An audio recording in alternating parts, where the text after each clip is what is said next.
आमदार उत्तम जानकर यांनी पुण्यात घेतली शरद पवारांची भेट। शिरूरचे माजी आमदार अशोक पवार यांनीही घेतली शरद पवारांची भेट।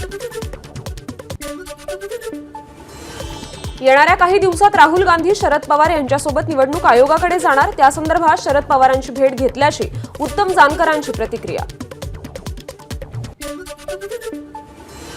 आमदार जितेंद्र आव्हाडांविरोधात एक्स पोस्ट केल्यानं रुपाली ठोंबरेंविरोधात गुन्हा दाखल। बीडच्या शिवाजीनगर पोलीस ठाण्यात गुन्ह्याची नोंद। आव्हाड समाजात तेढ निर्माण करण्याचा प्रयत्न करत असल्याचं चॅट ठोंबरेंकडून पोस्ट। बीड प्रकरणातील फरार आरोपींची संपत्ती जप्त करण्याची प्रक्रिया तातडीने सुरू करा। तसंच बंदुकीसोबत ज्यांचे फोटो आहेत त्यांचे परवाने रद्द करा। सीआयडीचे अतिरिक्त महासंचालक बुर्डे यांना मुख्यमंत्री देवेंद्र फडणवीसांचे आदेश। बीडमधील घटना गंभीर। मुख्यमंत्री दोषींना सोडणार नाहीत। मुख्यमंत्र्यांसमोर कुणीही डावं उजवं नसतं। मंत्री चंद्रकांत पाटलांची प्रतिक्रिया। मंत्रिपदाची शपथ घेतल्यानंतर चंद्रकांत पाटील पहिल्यांदाच कोल्हापूरमध्ये। भाजप कार्यकर्त्यांकडून चंद्रकांत पाटलांचं जंगी स्वागत। सुरेश धस यांच्या वक्तव्याविरोधात प्राजक्ता माळीची महिला आयोगाकडे तक्रार। मुख्यमंत्र्यांची भेट घेऊन कठोर कारवाईची मागणी करणार। अभिनेत्री प्राजक्ता माळीची माहिती। कलाकार हा कलाकार असतो, त्याचं नाव कुणासोबत जोडून त्याची बदनामी करणं चुकीचं। नृत्यांगना गौतमी पाटीलकडून प्राजक्ता माळीच्या भूमिकेचं समर्थन। कोणतेही पुरावे नसताना आरोप केले गेले। सुरेश धस यांनी जाहीर माफी मागावी। अभिनेत्री प्राजक्ता माळीची मागणी। देशमुख हत्या प्रकरणावरील लक्ष वळवण्यासाठी प्राजक्ता माळीची पत्रकार परिषद। काहीही चुकीचं बोललो नाही, त्यामुळे माफी मागणार नाही। सुरेश धस यांचं वक्तव्य। पुण्यात भिंतीला हिरवा रंग देऊन हार फूल चढवण्याचा प्रकार। व्हायरल व्हिडिओनंतर खासदार मेधा कुलकर्णींनी हिरव्या रंगावर चढवला भगवा रंग। सदाशिव पेठेतील ज्ञान प्रबोधिनी शाळेच्या शेजारी हा प्रकार। धारावी पुनर्विकास प्रकल्प प्रायव्हेट लिमिटेडचं नाव बदलून नवभारत मेगा डेव्हलपर्स प्रायव्हेट लिमिटेड। पुनर्ब्रँडिंगचा भाग म्हणून प्रकल्पाचं नाव बदलल्याची माहिती।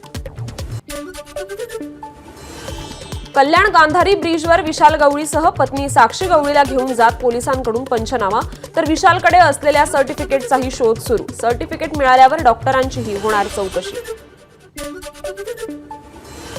नागपुरातील दिघोरा गावात एका नराधमाकडून 2 चिमुकल्या मुलींचा विनयभंग।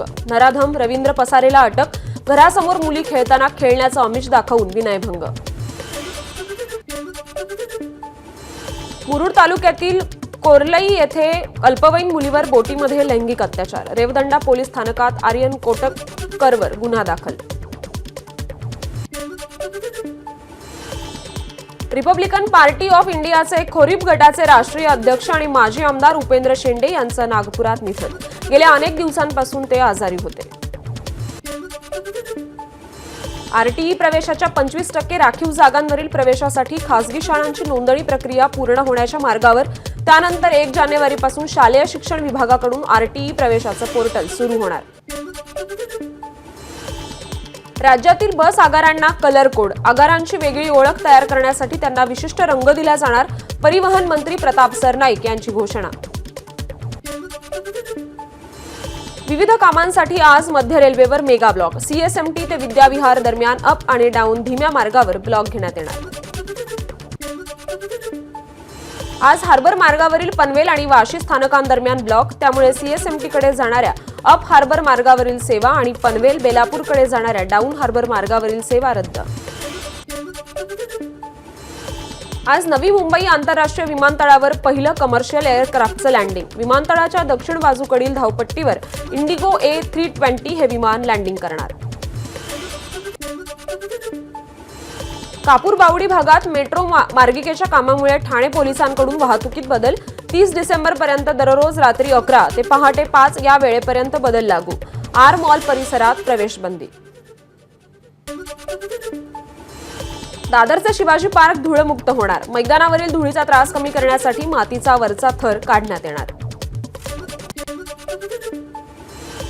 MMRDA कडून वायू प्रदूषण नियंत्रणासाठी नियमावली। प्रकल्पस्थळी नियमांचं उल्लंघन केल्यास 20 लाखांपर्यंतचा दंड। MMRDAचा निर्णय। मुंबईत वाढणारे हवेचं प्रदूषण कमी करण्यासाठी उपाययोजना सुरू। एकाच दिवसात तब्बल 189 मेट्रिक टन डेब्रिज संकलन करून त्याची विल्हेवाट। शिवाय 243 किलोमीटर लांबीचे रस्ते पाण्याने स्वच्छ धुतले। नववर्षाच्या पार्श्वभूमीवर शांतता आणि सुव्यवस्था राखण्यासाठी नवी मुंबई पोलीस सज्ज।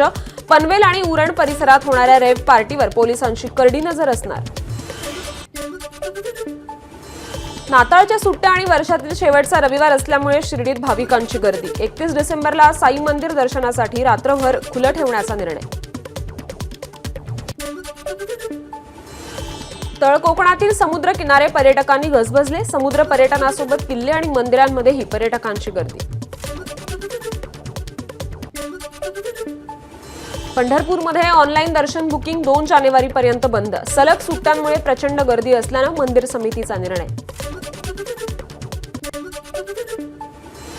आळंदीत इंद्रायणी नदी पुन्हा फेसाळली। नदीत रसायनयुक्त आणि मैला मिश्रित पाणी सोडलं जात असल्यानं नदी प्रदूषणाच्या विळख्यात।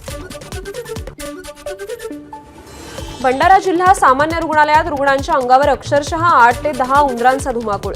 तसंच डब्यातील पिशव्यांमधील खाद्यपदार्थांचा फडशा पाडतानाचा व्हिडिओ व्हायरल।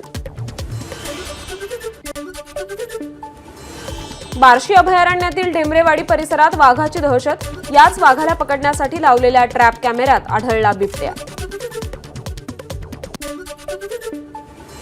नाशिकच्या पूर्व भागातील नांदगावसह कसमादे परिसरात उन्हाळी कांदा लागवडीची लगबग सुरू।